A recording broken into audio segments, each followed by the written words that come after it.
welcome to Mayhem at the Athenaeum Theatre as part of the Wheeler Centre's series of fabulous events. Tonight is all about brains and creativity and pretty much anything else we can squeeze out of this incredible brain sitting next to me.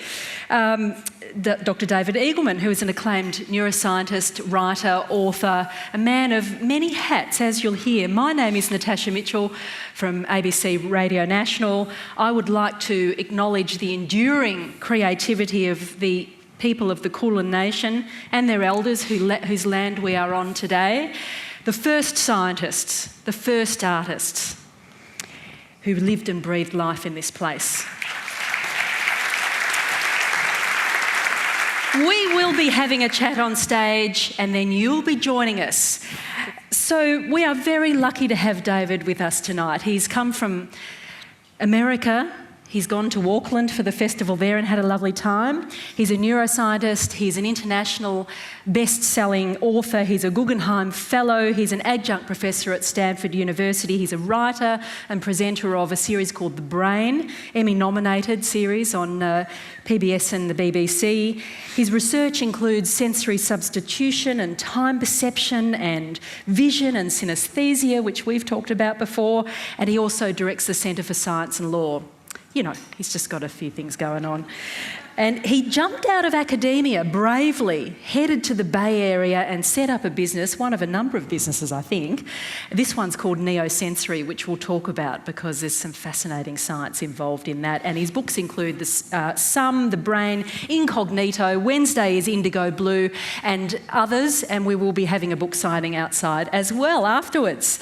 But your latest book is with composer Anthony Brandt, The Runaway Species, How Human Creativity Remakes the World. Yeah, I was very interested in an issue that has not escaped my notice as a biologist, which is that all of our cousins in the animal kingdom are living exactly the same life that they always had. When you look at a forest, all the animals are doing what they've always done. And yet there's one species, us, that when you fly into Melbourne or Auckland or San Francisco, the whole place has risen out of the ground like a motherboard.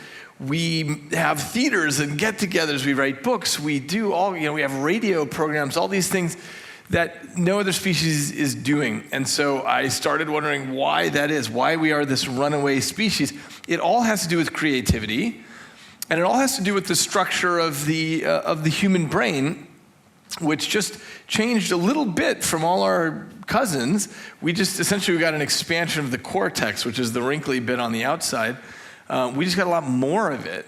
And that led to two things, which is we got more space between input and output. So when stuff comes in and stuff goes out, most animals, those are very close together. So they have, essentially they're reflexive in their actions. Whereas with the human, information comes in, and then maybe we chew on it, we think about it, maybe we do something, maybe we don't. And the other thing is we got a much bigger prefrontal cortex, which is the part behind the forehead. And that is what allows us to unhook from our moment in time and think about possible futures, to simulate what ifs. We're a what if creature, aren't we? Exactly. We're constantly rehearsing and trying out and predicting possibilities for ourselves. Exactly. As one philosopher said, this is what allows our hypotheses to die in our stead. And so we actually spend very little time in the here and now, because what we're always doing is thinking about possibilities. Well, what we also do is we think about what could have been, so if I had done this thing back then, what would have? Anyway, as a result of this, that's how we've been able to build this whole civilization, because we've said, hey, what if I mashed those two things together or broke that or put that together? Then we're able to simulate that. And most of our ideas, I'll just say one last thing on this, most of our ideas stink. But it's just once in a while, we have something that kind of works, that kind of sticks, and then that's what drives things forward. Yes, but the problem is some of the really stinky ideas stick too. Don't you reckon? Yes, President Trump. Yeah, I know. I say nothing. Yes. This relationship that you developed with the fellow, the composer Anthony Brandt, that you have written this book with, I gather it started with you penning an ode to matriarchs, and not just the matriarchs in your life, but the matriarchs right back to the very first woman. Yes. ever, Yes. anywhere. I wrote this as a short story, right, called A Note to My Matriarchs, and it was about, so I said in the story, the conceit was, I'm going to spend 5 seconds thinking about each matriarch in my life. So I do a couple sentences on my mother, and then on my grandmother, and my great-grandmother, and I keep going back, and then the idea is that, I skip a month and I'm back to my 979th great-great-great-grandmother, and then I skip back to my 1,000-something grandmother and 10,000th grandmother, and so on. And I just thought it was a very interesting exercise to think about my line of mothers, all of whom were completely necessary for me to exist. Every one of them had to be a winner in terms of mating and in terms of living and so on. Hopefully more than mating. Yeah, well, at least that. I'm sure they succeeded on a number of other fronts. Maybe, but we don't know, right? I mean, some of them probably in the past 10,000 generations had great love stories. Other of them had rapes. Other of them had things where they died in childbirth. I mean, all kinds of stories that are there in your, 100,000 great-grandmothers. So, and so anyway, I followed the story, as you said, back to the first single-cell creatures where the first mother. The first mother, right, where gender split into being, and there was a yearning for this other thing that's like you, but just a little bit different. This became a piece of music, though, did it not? That's right. So the composer Anthony Brandt read that story and said he wanted to write an operetta about it. That's exactly right. I'd forgotten that. So we did that, and then years later we were talking about creativity. We were just having a coffee and talking about stuff. And we realized that we'd both been doing a lot of thinking about this, and we decided that we were going to write a book on this together. Yeah. So a common refrain, it's almost as common as people saying I'm bad at maths, is, I don't have a creative bone in my body. And does that annoy you as much as it annoys me? Because you say that creativity is our biological mandate. Exactly. It's just what brains do. So what we love about computers is that we stick in some zeros and ones, and then it gives us back exactly those zeros and ones later. The human brain is nothing like that. Instead, whatever goes in gets mashed up with other things. And so what we're constantly spitting out are mashups of the world that we've experienced.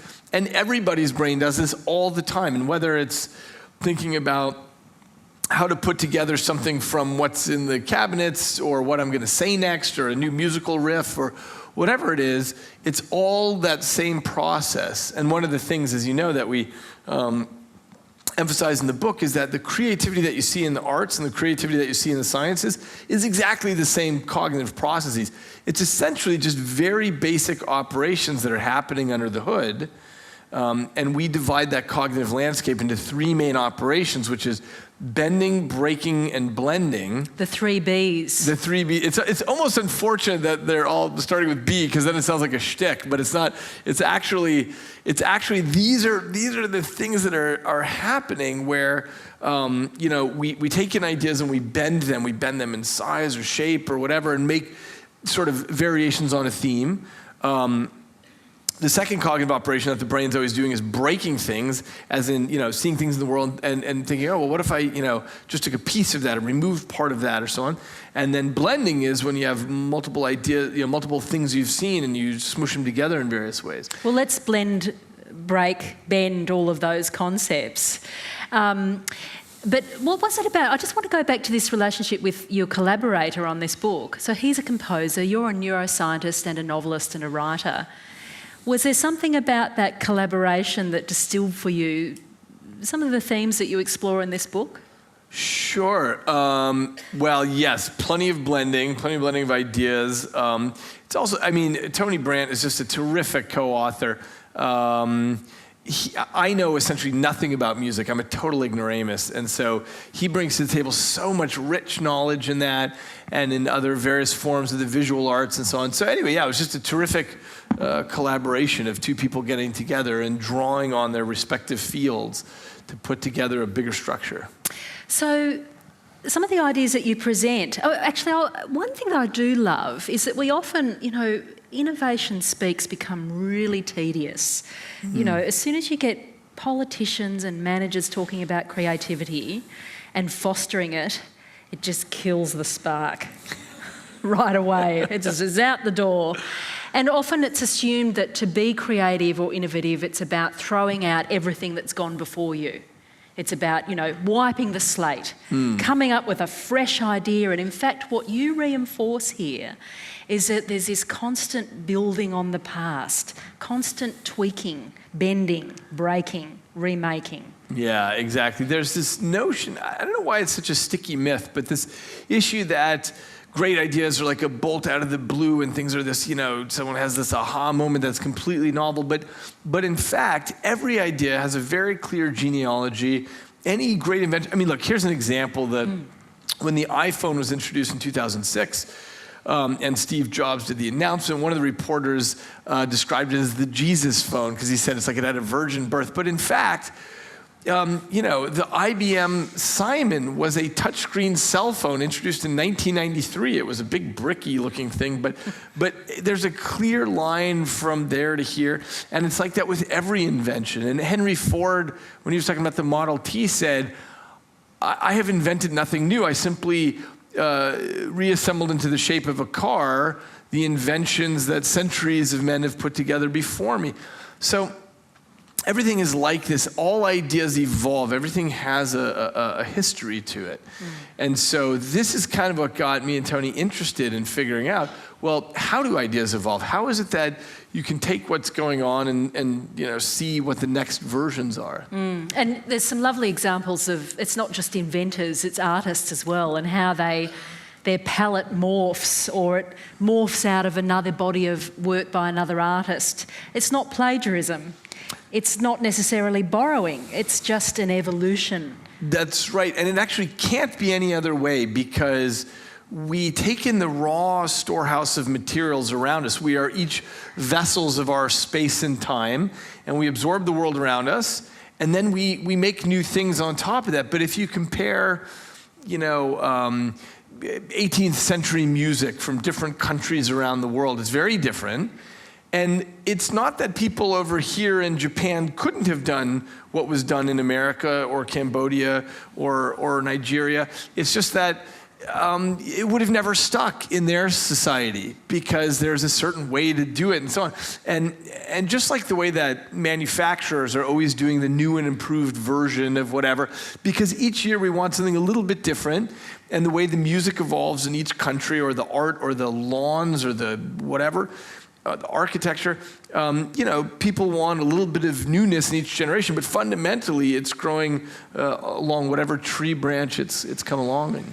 But something else that you explore, and there's a neuroscience to this as well, there's a neuroscience to everything, let's face it, is we crave novelty. We are a novelty-seeking device. Our brain is a novelty-seeking device, but we don't want too much novelty. We don't want too much change.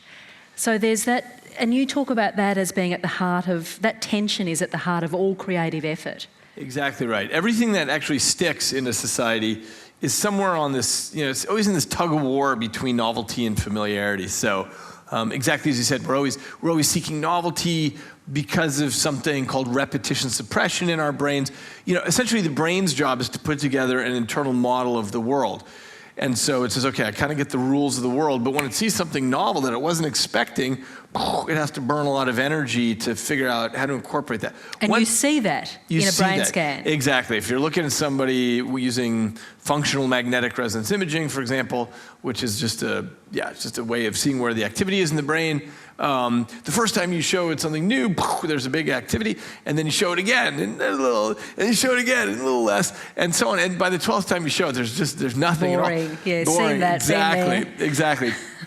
This is what causes us to lean into the future. The interesting part, as you pointed out, is that we want to go to Burning Man for 5 days, but we don't want to live there all year, right? We want to, we want novelty, but we also need things that are sort of, centered, and we have familiarity. And so it's that tension that drives everything that sticks in society. It's a very profound tension, that one. This fear of change and unfamiliarity can sometimes suppress the creative impulse that is innate to us? Here's what I think. There's always, it's impossible at any moment to know how far away from the standard to move. And so what all really great creators do, including individuals, artists, companies, and so on, is they cover a range of things where they do some things that are sort of standard and other things that are completely wacky. Just as one random example, there was an industrial designer named Norman Bell Geddes in the States who created sort of new furniture and cocktail shakers and radios and things like that, and also created stuff way out on the spectrum, like a flying car and a restaurant that was on a thing that went 20 stories high and would spin around as you're dining, or houses where the walls rose up like garage doors, so it became a wall-less house. He did all these things, and obviously useful things.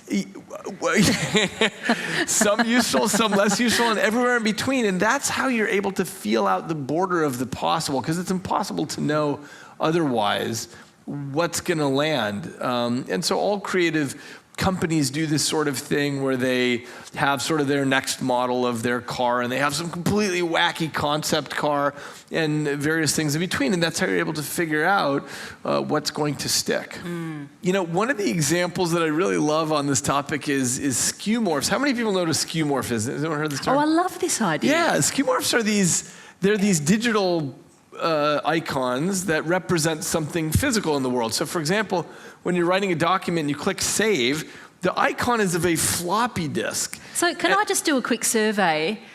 Who has ever used a floppy disk? Okay. And who hasn't? Oh, okay, well. Gee, that's a demographic summary of the audience, isn't it? Yes. I just threw out my last floppy disk recently. But the iconography persists, and there's something to that. Exactly, and just like when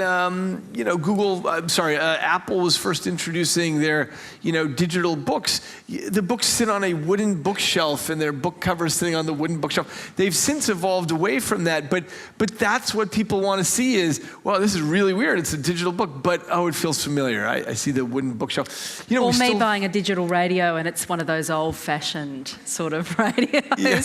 But it's digital. Yes, exactly. Yeah. And we still throw out our files in a digital trash can, and we send email by clicking on an icon that's an enveloped letter. And, all these... And Why do we do that? It's because having this umbilical cord to the familiar is really useful to us. We feel as we move into this digital age that we want things that sort of remind us of what was. And indeed the tactility of life as it was. Yeah, that's right. We're embodied beings. Cognition is embodied. Right. And increasingly we're taking it away from the body, aren't we? And kind of creating a digital environment within which we become cognitive beings, Yeah, that's right. It's interesting because we're very good with our children in preschool and elementary school where they get to do lots of tactile stuff and play. But by the time kids are in high school, it's totally a lost art there. Anything touching, it's all PowerPoint presentations, and it's such a shame that we're losing that. Well, why you mention education, one of the interesting cases you make in this book is for a shift away from an education system that came out of the Industrial Revolution. Yeah. So take us to the classroom of the day, and I'm sure there are teachers in the room and you will beg to differ, but there's something at the heart of the model of education in the West that is a stifler of creativity, you feel. Yeah, exactly. And let me start by saying why it's so important that we teach creativity to our kids, because when we were in school, so many of the jobs that exist right now didn't even exist when we were there. And certainly the children that we're teaching now, the things that will exist in 20 or 30 years, we cannot even imagine what they are. So the important thing is not to teach them, hey, here's how to get to the answer in the back of the book. Okay, great, you're gonna do, but instead to teach them how to think creatively, how to invent new things. So that's why it matters. So the instruction manual is the starting point. Well, exactly. That's the key, is that the way that we teach now is to the back of the book, but it's actually really easy and inexpensive, free essentially, to change our school system just slightly so that we're capturing the important bit, which is kids, of course, have to know everything that's come before them so they can stand on their shoulders, but that shouldn't be the landing point. That should just be the springboard. And so the last few weeks of the semester, all it is you say to the kid, okay, now we've taught you all this. Now make your own thing, whatever the class is. So, hi, I've taught you how to impersonate all the painting styles of the masters. Great, now do your own thing. Go mash those together, blend and break and bend them. Hi, I've taught you electrical engineering. Now go make something that's not the flashlight circuit that is in the instruction manual, but just go build your own thing. There's a beautiful example, I think it was from Vermont, of a high school that was really going pear-shaped. I can't remember the name, H.O. Wells or something, high school. Yeah. And they'd lost the plot. Do you remember that example? I don't remember this example. Yeah. It was a school that was pretty much the worst in the state or thereabouts, and everyone was scared to go anywhere near the campus, and there were beer bottles strewn all over the classrooms, all over the playground, and it was pretty scary stuff. And they decided to bring in the concept of STEAM. That's not just STEM education, science, technology, engineering, maths, but right at the heart of it was art. Yeah, and the key thing is that, and I'm sure this is the same in Australia. And putting art inside the maths classroom and the science classroom. Exactly. The key thing is that arts are always the first thing to get cut when budgets get tight. And this is a real shame because, by the way, just as a quick side note, there was just a study that came out in America about the socioeconomic status of different neighborhoods and how likely you are as an adult to take out a patent on something that you've invented. And it turns out you're 10 times more likely if you grow up in a wealthy neighborhood than a poor neighborhood. Now, here's the important part. All kids are equally creative, as proven by tests of creativity with little kids. They're all equally creative. But what happens when you grow up in a poor neighborhood is one of the things is that the arts are always the first thing to go. And so all you ever learn is, here's the way to get to the answer in the back of the book, here's the way to get a job and go. The reason the arts matter is because this is where you get to do bending, breaking, and blending explicitly, overtly, as opposed to all of the stuff in the sciences, which, as I mentioned, is the same cognitive operations, but that's more covert. As in, when you look at a cell phone, it's an incredibly ingenious rectangle of innovation, but you're not typically aware of what's in there. That's covert. But the arts, you just look around, and there's so much terrific architecture around here that I've been enjoying today. That's bending, breaking, and blending in various sorts of ways that you can see. And in arts class, that's what you do. You just practice that and practice that. It's like a sandbox in which you get good at that. Well, also you point to that, we need fact, but we also need to dabble in fiction. Yeah. And that's where the arts allow us to play. Yeah, that's right. That's exactly right. I mean, that's an interesting thing because, right, so I spend most of my time writing science books, but the fact is that when you take an idea and you wrap it in fiction, first of all, you can move farther along on it because, there's a sense in which what's happening in arts and sciences is the same thing, where you take a leap to some island and then you look back to see if you can, build a bridge there. This is what we do in science all the time, is you try some wacky idea and you see, hey, maybe that worked. But in arts, you get to take a leap to some crazy place and then just enjoy the island. And so... you never have to come back. Right, so for example, my book Some... It's called New Zealand. And I'm going tomorrow. No. Yeah, so for example, with my book Some, it was 40 short stories that were all mutually exclusive. A novel. Yeah. Your first novel. Yes, exactly. Quite a different process. Yeah, well, that's interesting. There's a sense in which they're a very similar process, though.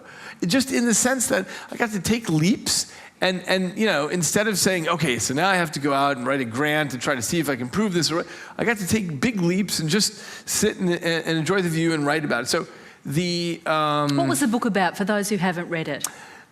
Some is a book of 40 short stories that are all mutually exclusive. And in theory, they are different possible afterlives, but they're not actually anything to do with the afterlife. It's a terrific stage upon which to examine what is important to us as humans.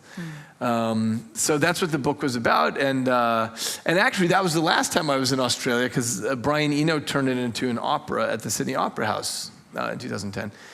So I got to come here for that, and imagine that. It was. Imagine that. Imagine getting, your first novel, turned into an opera at the Sydney Opera House by Brian Eno. What a treat. That must have been such a treat. Yeah. That book is a very special part of my life, actually. It actually also got turned into an opera by Max Richter at the Royal Opera House in London, a totally separate opera. Wow. So anyway, anyway. Interesting collaborations there. And another thing that you do is challenge the mythology. Is it a mythology of the lone creative? Yeah. Certainly there are creatives that self-generate, but you see their socialisation as being fundamental to where the sparks come from. Yeah, exactly. And this has to do with just absorbing the world. So I think it actually is completely a myth, this idea of the lone artist. So Tony and I, my co-author, we looked back at various case studies of people and say, oh, well, that's definitely a lone Van Gogh or whoever, definitely a lone artist. None of them were. They were all very invested in their space and time, and they cared about the critics' reviews, and they had friends that they bounced things off of, and so on. So this is the sense in which I mentioned that we're all vessels of our space and time. None of us are alone. And in fact, so much of what happens in human culture has to do with people getting social feedback from their community. And the one thing that I thought was the interesting, funny part that we touched on was just this issue that what humans are constantly trying to do is surprise one another. And this is what drives so much. Hey, I've written this new thing. I've got this new piece of art. I've got this new piece of music. One of the suggestions that we make in the book is that when it comes to artificial intelligence, if we really want to bootstrap AI, what we should be doing is building a society of AI agents that are all trying to surprise and impress one another. And now you're talking. Yeah, that's how we'd get some action there. So. Yes, I wonder, I've always been intrigued by that possibility of whether an artificial intelligence will be able to simulate the creative process authentically.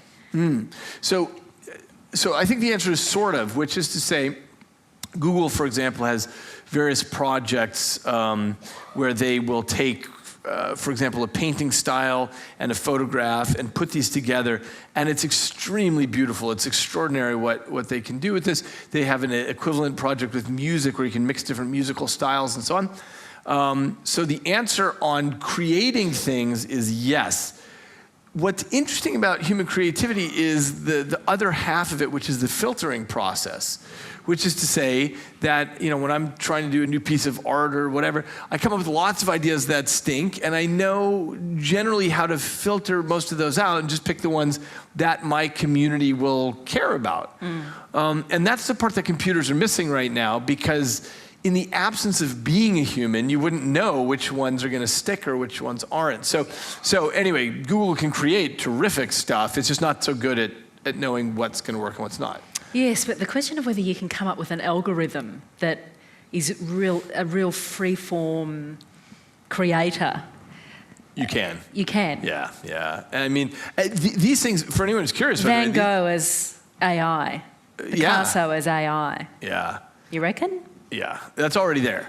For anyone who's curious, you can look up afterwards about I can't remember the name of the project with Google, but Deep Dream is one of them. Google Deep Dream, and Google Magenta is one of the other ones. And these are, what you can see is it's quite extraordinary. What this might speak to is the fact that we put a lot of romanticization on what humans can do. We say, well, a computer will never touch that. But in fact, computers can do extraordinarily beautiful things. As I said, the part that's harder for them is to know what it is to be a human and what we care about and what will stick. I think also we're hanging on to our humanness because it's bloody scary to think that, you know, these entities, artificial intelligences, might become socialised beings, might be able to do what we take pride in as being distinctly human, might just take us over. So I think those are all separable issues. So the thing about what is distinctly human is something that I think is going to change rapidly year to year. And our children will grow up and have a very different view of what is distinctly human and what's not after hearing gorgeous pieces of music and seeing beautiful artwork that had no human involved. So there's that. As far as the will computers take over, I actually don't think we have anything to fear there, because we are building these things exactly the way we build dishwashers or clothes washing machines or whatever to do particular tasks that we need. But in order to build a device that says, I want to take over the world, and here's how I'm going to do it, and here's my strategy, that is something that's so far off that there's nothing that we're looking at in terms of deep convolutional networks. But will they have to have an independent thought? That might be a swarm of artificial intelligences that, look, I'm just riffing here, but you know. But there might be a swarm of dishwashers or washing machines that do that, but there won't be, right? Because they don't have the evolutionary pressures we have about survival and desire to dominate and take over and have warfare. Imagine that, if the dishwashers took over. Yeah, exactly. So anyway, I mean, I know there are people like the late Stephen Hawking and Elon Musk who are on one end of the spectrum of saying, wow, we've got a lot to worry about. I'm totally on the other end of that spectrum. Yeah, I can't reconcile with the late Stephen Hawking just at the moment. It's all too recent, isn't it? Yeah. One thing, just thinking about artificial intelligences, thinking about what's distinctly human, why do you think it's, I mean, is it language, is it music? Why is it that other species who are socialised in complex ways as we are haven't managed to kind of rival our creativity? I think the corvids, the crows and the ravens get pretty damn close. They don't get close. But I mean, not really. So they're smart, for sure they're smart. And I was just looking at the bowerbirds at the Melbourne Zoo today, and they make these beautiful little nests and collect the blue things and stick them there. But it's as I said, a big part of this has to do with generating ideas at this blinding pace, almost all of which happens unconsciously. You know, our unconscious brains are the ones totally running the show. The consciousness is like the broom closet in the mansion of the brain. But so you're constantly mashing and bending and breaking and blending and spitting things out and trying them out. And only the good ones come up to consciousness, and most of those stink too, but it's just, we're just looking for the ones that actually make a difference. Yeah. Let's just briefly unpack bending, breaking, and what was it? Blending. Yeah. I think blending's where it gets really exciting for me. Yeah. Because, you know, you give beautiful examples of how engineers and others borrow from nature, for example. Sure. So that sort of wonderful interdisciplinary clash of ideas that create new ideas, you know, the biomimicry sort of phenomenon. Yeah, there's so much biomimicry. Just as an example, the Japanese bullet train got their shape and their idea from these birds that have the same sort of beak shape, and they fly through the air, and they're very aerodynamic that way. And so when building the bullet train, they do that. And of course, there's lots of stuff happening in robotics now, which is instead of building, you know, big clunky metal things, can you make things more the way that animals do it? So you make robots that look more like animals, and then of course there's lots of study about how brains, you know, like your brain is 3 pounds and it's locked in silence and darkness. It doesn't know what your body looks like, but it figures out how to operate this giant structure just by trying things out. So people are building robots that way that kind of figure out their own body shape by testing things out and seeing what the consequences are. Well, speaking of bodies in space, the project that's taking up a lot of your creativity and your time, because you're a serial creative, is this incredible vest. And I gather it's going to make a cameo in the next season of Westworld. That's right. And I'm a card-carrying nerd, and I've never seen Westworld. Have you seen Westworld? Who's seen Westworld here? Yes. Good. All right. Excellent. Terrific. So David Eagleman's been an advisor in this next series of Westworld that's about to land. Yep. Well, it's already playing. And it's already playing. Right. And the vest makes a cameo, but the vest is an extraordinary device that is a testimony to the sensory plasticity of our brain. Yeah.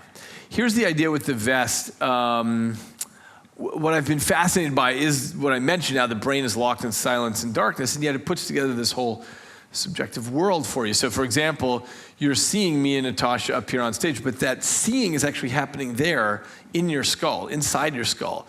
All that activity is getting constructed. Colors, of course, don't exist in the world, but your brain is constructing that because of certain wavelengths of light, and that carries interesting information for the brain. Anyway, it's super weird, and all that we're doing is causing air compression waves, but you interpret that as sound, and anyway, so it's all data. It's all data, exactly. And this has been the thing that's been fascinating to me for a long time, is that when you look in the brain, if I were to show you a little piece of cortex and you looked at the activity, there's all this spiking going on. You couldn't tell me, am I looking at visual cortex or auditory cortex or somatosensory or gustatory or anything, because it all is just the same stuff. It's just zeros and ones. And some chemicals in there. So well, that's the interesting part about brains, is it's somewhere between analog and digital. We've got these digital signals that are going, but then you've also got these soup. Chemicals. Yeah, it's a fleshy soup. Exactly. Of goo. Yes. So just got to bring it back to the basics. We're not that special. But we're in some way we're extraordinary. So anyway, the point is yep. that all this information that comes in just comes in along different data cables, and the brain figures out what to do with it. And those data cables might be carrying what we would think of as visual information, or auditory, or taste, or whatever. But the brain doesn't know that until it gets the information, then it figures out what it's going to do. So I got very interested in this idea of, can you feed information into the brain via unusual sensory channels? So what the vest is we made this for deaf people. Sound gets captured and turns into patterns of vibration on the torso. So you're feeling this pattern of vibrations based on the sound in the world, and deaf people can figure out how to use this quite rapidly. By day 5, they're already quite good at it.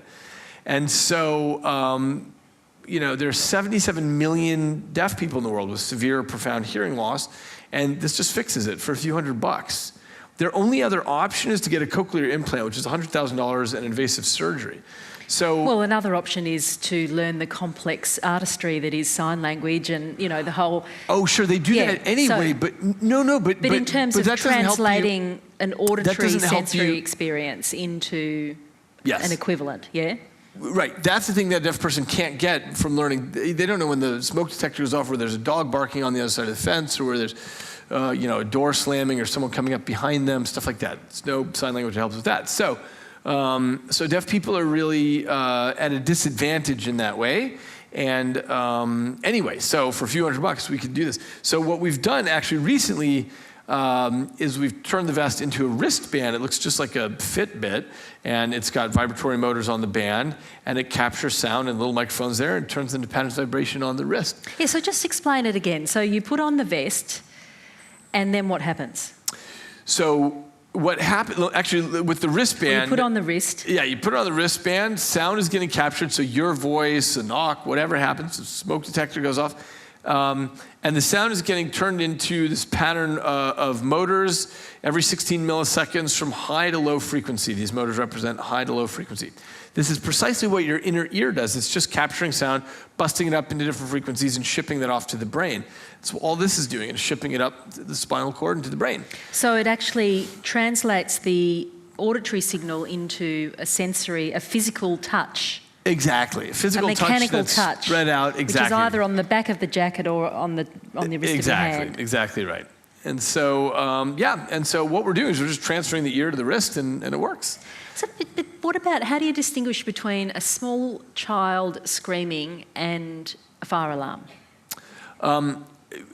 This is exactly the challenge that your inner ear faces. So your inner ear is capturing the sound, breaks up into frequencies, and sends to the brain along different channels what that is. Now you, because you're an expert hearer, feel like, oh, well, obviously that's this thing and that's this other thing. But if I actually stuck electrodes in all of those little cables, all you would see is, okay, a baby is brrr, brrr, and a fire alarm is brrr, brrr. That's all it would look like to you. It's the same thing here. It's hard to get your head around, but that's... It is, but actually if you go and see David Eagleman's TED Talk, you'll see a demonstration of a man who is a scientist or a scholar, and he is deaf, and you in a couple of days using the vest. Day 5 that I showed that video. You would say a word, and he would write that word on the screen on the basis of the sensory experience. Exactly. Amazing. Yeah. But you see all sorts of applications for this. Exactly. My interest is not only sensory substitution, but sensory addition. So adding in completely new data streams to provide new, what philosophers call qualia, which is internal subjective experiences about things.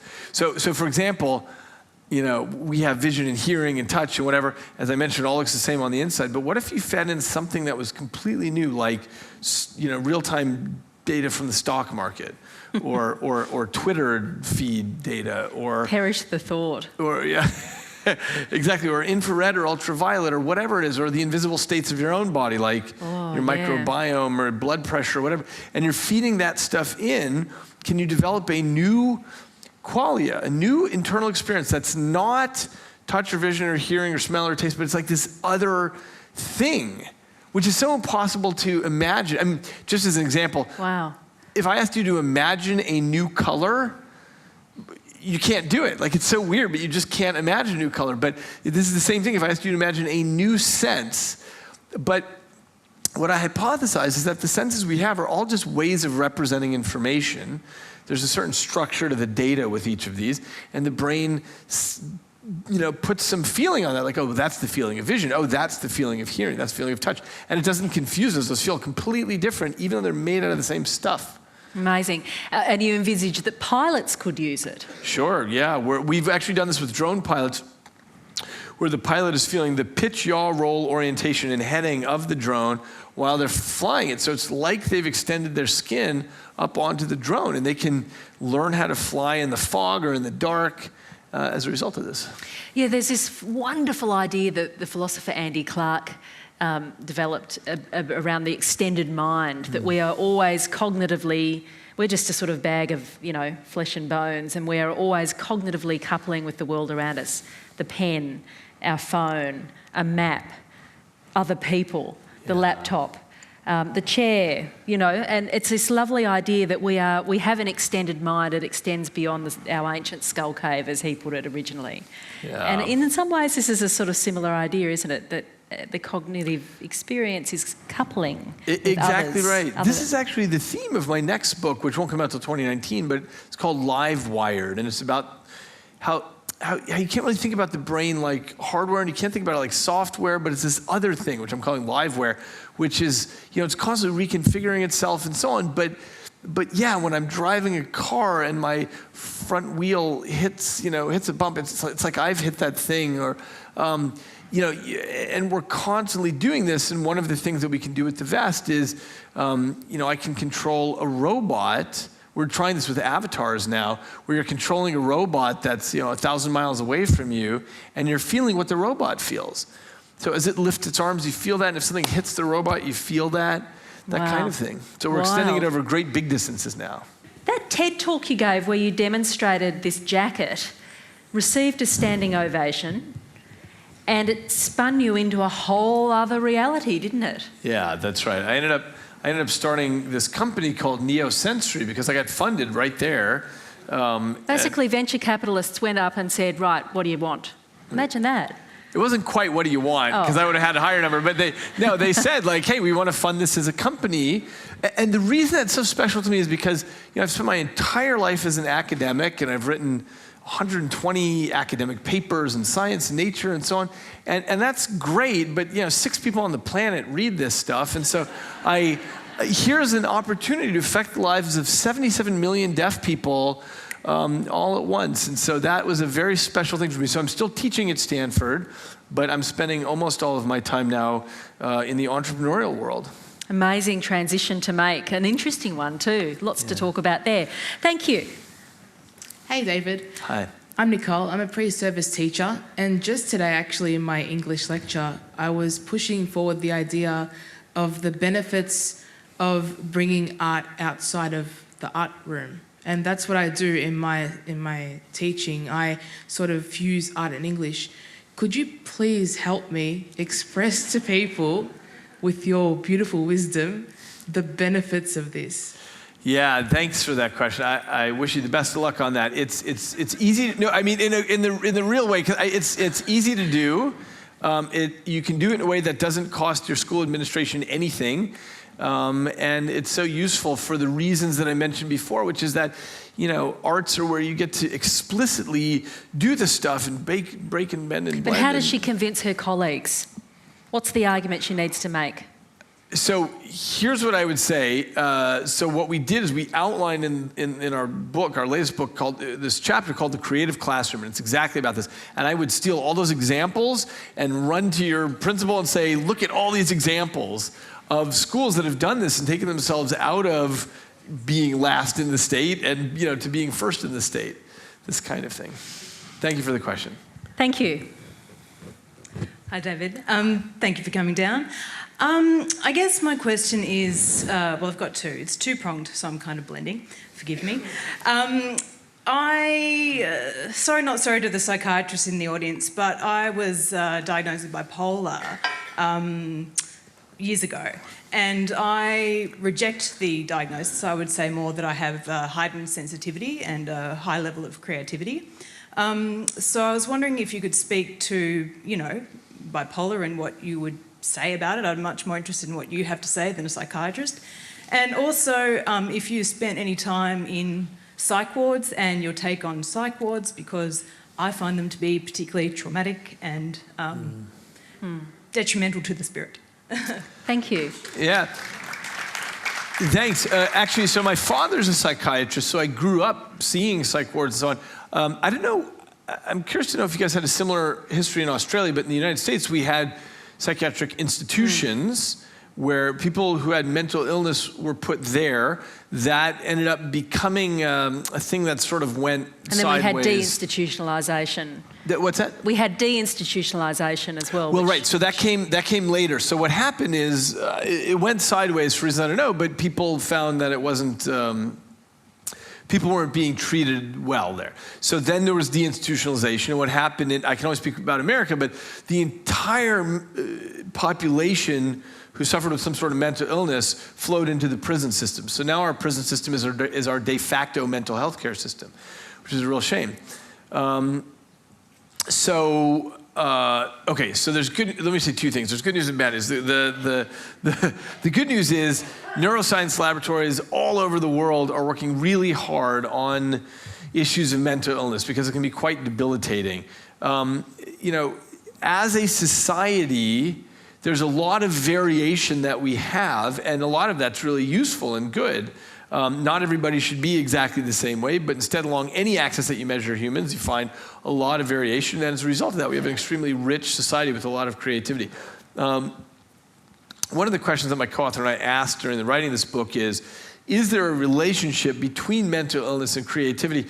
I'm not sure that there is, only because at the levels of mental illness that I typically see in psychiatric wards, people are debilitated by it. And so it's not necessarily the case that they're saying, okay, here's when I'm going to sit down and write my great novel or write the great painting.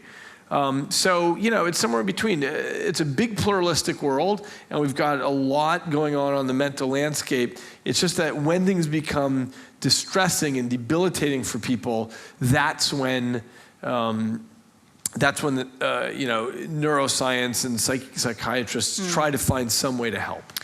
And Kay Redfield Jamison's written in interesting ways. She is a psychiatrist who was diagnosed with bipolar disorder and has written some interesting work. Hello, David. My name's Phil. One thing you mentioned earlier was about generations from now, our children or our children's children would have a different idea of what it means to be human. Yeah. It seems to me that our idea of being human is being diminished or is slowly being eroded. and we've been dethroned by being like the pinnacle of creation. And now we've found that animals do lots of things that we can do. And now even our intelligence is going to be superseded. Can you see a future where being human is really a very small thing instead of such an amazing thing that we think it is now? Oh, okay. Thanks for that question. It's a very interesting one. I think I don't perceive it as an erosion. What I perceive is our capacity to be human is expanding so rapidly. So just as an example, when we look at children growing up with the internet, right? A lot of parents have concerns about this and they feel like, oh, my kid is spending all this time on that. It's incredible what that gives a child. It means that instead of eating the world, just their local little thing with their local homeroom teacher or whatever, they get the entire world. They can watch TED. I mean, look, I run into 13-year-old kids all the time who say something really smart. And I say, well, how'd you know that? They say, oh, I saw it on a TED Talk. I mean, they get the best teachers in the world anywhere, talking about any subject they want. I think what it means to become a human is becoming much more global. Soon it'll become interplanetary. And I think this only speaks very wonderfully about what is coming next. And the thing about finding that other animals can do what we do, I don't buy that. Other animals can do some, bowerbirds can make beautiful little nests and so on, but boy, they ain't building civilizations or the Falcon Heavy rocket or things like that. But we're good at building civilizations and then stuffing them up. Well, there's been an enormous... Deconstructing them. I mean, we're quite good at self-destruction. I disagree. Aren't we? I totally disagree. I mean, if you look at the decline of violence, it's just going down and down. And this includes things like last century, World War I and World War II. And it's worth reading Steven Pinker's book on that. Totally. He's got a compelling. great book called The Better Angels of Our Nature, and he's got a new one called Enlightenment Now. And it's, for those of you who don't know him, he's a Harvard psychologist, he's a terrific writer, and he just went through and collected all these things about, child mortality, age expectancy, anything, death in wars, death from, what. I mean, it would have been 500 years ago if we were sitting here, we'd have to worry about bearded horsemen riding in and slaying us or something, but probably no one's worrying about that tonight. And so... Dysentery. Yeah, right, every kind of disease state and so on, many of which we have wiped from the face of the earth. So yeah, things are getting a lot better than they've ever been. So creativity, human creativity always is two-sided, like any scientific invention where there's good and bad and things that can be used for good or evil with it. But on par, things are getting a lot better. But you call us the runaway species, and do you think we have a self-limiter? I wonder whether we have a sense of really deep understanding about, for example, how our natural environment sustains us. I just made a show about insects and how we are totally reliant on the world's insects, not just bees, but all of them. We don't really know that. We're oblivious to that. Well, except you made a show on it. So what that means is, as a society, we've gotten really smart about this kind of thing. But I don't think we're not going to save the insects. And if we don't save the insects... But sure, we're going to save the insects. I mean, but I don't know that we will. At least we're putting the the momentum of mankind's efforts behind doing the right thing. Obviously, a lot of the stuff comes a little bit late. We often need to get hit in the knees before we realize, oh, there's something going wrong here, and then we try to fix it. So you're the half glass full and I'm the half glass empty. Thank you. Sorry. Hi, David. I'm Carol. My question's around cultural appropriation and the concept of creativity needing to blend, and break. In a global, I know some people are really concerned about culture appropriation, and yet, so in a global world, is creativity possible while still respecting cultural boundaries? Give us an example. Give us an example. Well, art, fashion, wearing varieties of fashion, creating, blending cultures together to come up with something that's completely unique that might be considered offensive that that something's been stolen. It's such an interesting question. The history of art is always this. It's always appropriating what has come before, what other places you can get ideas from. I mean, if you look at the writings of Coleridge or the art of Picasso or any of these things, it's all, I mean, Picasso loved African masks, and that became sort of a thing that he used, but I don't think of it as appropriation. It's just, you know, going into the blender and coming out.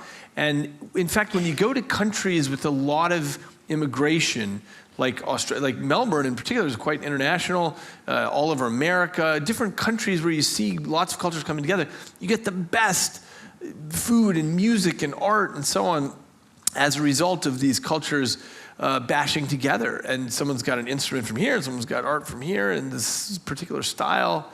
Yeah, I think if a culture worries about, hey, our stuff is getting copied into the next thing, they can worry about it all they want, but they can't stop that from happening.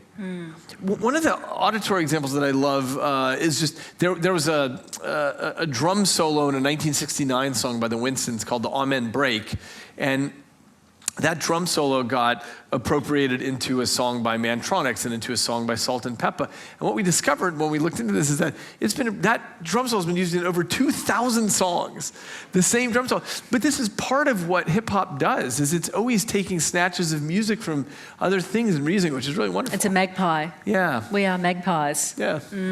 Hi, you spoke about the brain being a data processor, and I was just wondering what your thoughts are on the thing that processes and interprets that, what and where that is. So I didn't use the term that as a data processor because the computer metaphor ends up limping after a while. But as far as what and where in the brain takes in data and does things with it, that is brain-wide. And we know that because anywhere that you get damage to the brain from a tumor or a stroke or traumatic brain injury, you always mess something up.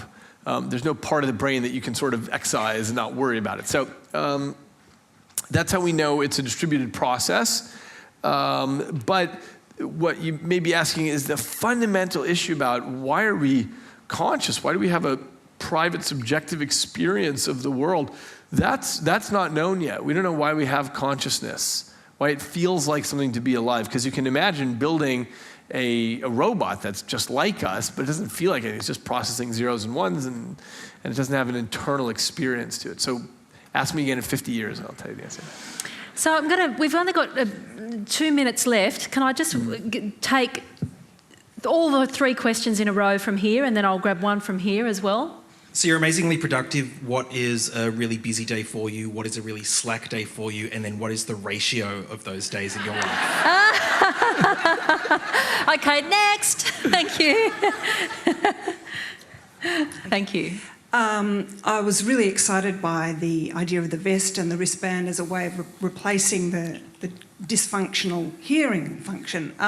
Someone I care about very deeply is currently disappearing with dementia. I'm just wondering, is there anything on the horizon, technologically speaking, from your deep knowledge of neuroscience that is potentially going to help probably the 77 million people around the world heading for dementia? Hi, David. I've just started a PhD in neuroscience last year, and I've been having conversations with my supervisor on creativity and coming up with different ideas. It's just that my question is trying to ask, how could I limit an overdosage of creativity or ideas coming up from my supervisor, who tends to kind of change them every 2 weeks and kind of acknowledges saying, that was a stinky idea. And now it's come to a point where he's telling me, why didn't you tell me it was a stinky idea? And why aren't you yourself thinking? So yes, can you please tell me ways to limit idea generation from the other side so that you can start thinking yourself? Yeah, great. Thank you. Next, thanks. Hi, I'm a master's student. I'm doing medical research, actually.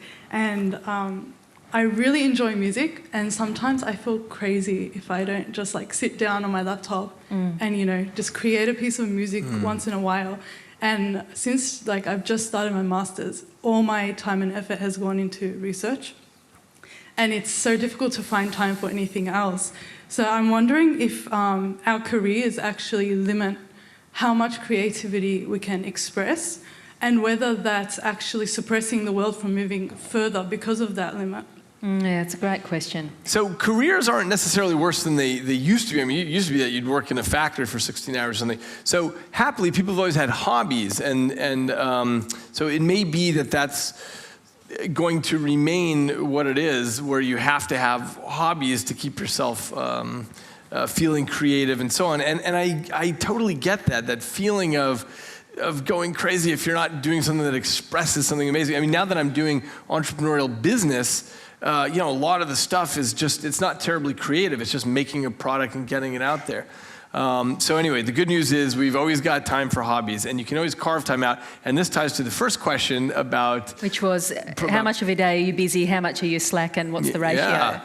I essentially never slack because but here's the whole trick to it. Because you have a 2-year-old and a 6-year-old. Exactly, also. So, but the trick when I'm not, having fun with my family is this issue about, what do you call them, lazy Susans here in Australia? You know, this thing that you put in the middle of a table and you can spin it and whatever. I have a lot of different projects going on at any given time. And so as soon as I start slowing down on something, I spin it and I'm working on a different one of the projects. Anyway, that trick works well for me. I have many friends who do the opposite sort of thing, where they'll work on one novel and they'll just do that and nothing else. But anyway, using the lazy Susan technique, I never have any slack time, which is great. Which is relevant to the woman whose supervisor just doesn't, it's too much. What the limitation? Are there limits on how many ideas one should generate? I mean, in a way, sometimes consolidating and focusing and giving yourself time to think, just think. Yeah, well, yes. Part of the analogy here is that we need to go out and eat the world, absorb the world, but you also need time to digest the world and to sort of say, okay, now I've taken in all that stuff, here's what I'm going to do with it. And of course, this is what I do when I'm, writing a book. It's that process of digesting, being able to say, okay, here's what's going on there. And so it's always finding a balance. It's different for every person how they want to do it between eating and digesting the world. I'll just answer the very last one about dementia, which is happily there are labs all around the world studying dementia and trying to find the molecular basis for things and how to help there. But the better news in that is that there are things you can do that aren't even highly technological. And the most important thing for staving off dementia has to do with being cognitively active, keeping cognitively active. I'll just mention briefly, there's an ongoing study, it's been going on for at least 15 or 20 years now, with nuns who donate their brains when they pass away. And what the researchers found is that a number of these nuns have Alzheimer's disease. Their brain is actually getting physically chewed up with Alzheimer's. But nobody knew that when they were alive. They didn't show the cognitive symptoms of Alzheimer's. Why? It's because they lived in convents till their last day, and they were socially active, and they played games, they had chores, they were dealing with other people, and all that stuff takes a lot of work mentally. So even as their brain was physically falling apart, degenerating the tissue, they were making new roadways between A and B and C and D all the time because they were keeping cognitively fit. I wonder whether something else was going on there. And Andy Clark comes up again, the guy who wrote the stuff around natural-born cyborgs, embodied cognition and the extended mind. He was involved in a fascinating study where people with dementia who went into a care facility, if they didn't have the simple thing of all their photos and just accoutrements from their life around them, they did worse cognitively than if they had familiar objects around them and photos, because that became their cognitive scaffolding. So as they lost their own cognitive scaffolding, the objects from their past provided a scaffolding of a kind. And you can imagine a nun in a community of nuns. That's her cognitive scaffolding, isn't it? All around her, the people. I have to tell you, I think that's probably a very minor part of this story, only because the person that you know is cognitively disappearing, and I know people with dementia, so they're still at home. They're still at home, they're surrounded with everything familiar, including their photographs, and still they're diminishing.